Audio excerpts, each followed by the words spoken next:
د خان سړي په بازار کې د بنګړیو د ښځو د زیوراتو دکان درلود.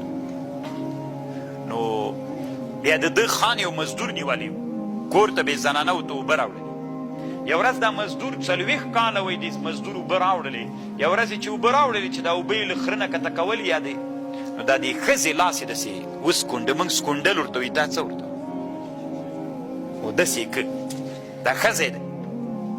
نو ښځې هېڅ هم دې سړي ته ونه ویل، خو ښځه ډېره هوښیاره ښځه وه. ښځه پوه شوله چې د هغه عهد ولې مات کړ، د مزدور خادم چې مېړه د شپې راغی، نو ورته ویلې وایي کیسه راته وکړه. ویې د څه شي کیسه درته کوم؟ ویې راته ویې کړه، خپله یې راته وکړه، څه چې یې دي کړي؟ ویلې چې مې هم نه دي کړي. وایي نه کړي دي. وایي نه مې دي کړي. وایي هر څه دي چې کړي راته ووایه. ورته ویلې د مېړه ورته ویلې ښځې ته لیونۍ یې، چې مې هم نه دي کړي، څه مې کړي دي؟ وایي ښه راته ووایه ځکه دي کړي دي چې نن د تا 40 کلن خادم ما ته په بده سترګه نه و کتلي، نن چې ما ورسره کومک سو چې خره نه م یا هغه نه م چې اوبه کولې زه یې وسکونډلم.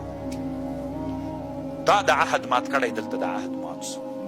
سړي ورته ویلې اوس په رښتیا درته وایم، یوې ښځې بنګړي اخیستل چې لاس کې مې ور واچول ومې سکونډله، ښه سپین لاسونه یې ومې سکونډله.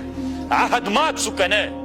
چې عهد دې مات کړه چا سره، له تا سره هم دلته عهد ماتېږي. دومره هوښیاره ښځه وه، دومره هوښیاره ښځه وه طالبانو. ورونو او دا کتاب هم ضرور پیدا کوئ طالبانو، التبر المسبوق من نصیحة الملوک، وړکای کتاب د له ما سره شته طالبانو، او ما داسې نه چې کېښودلی طالبانو، که نه کتابونو کې علم شته.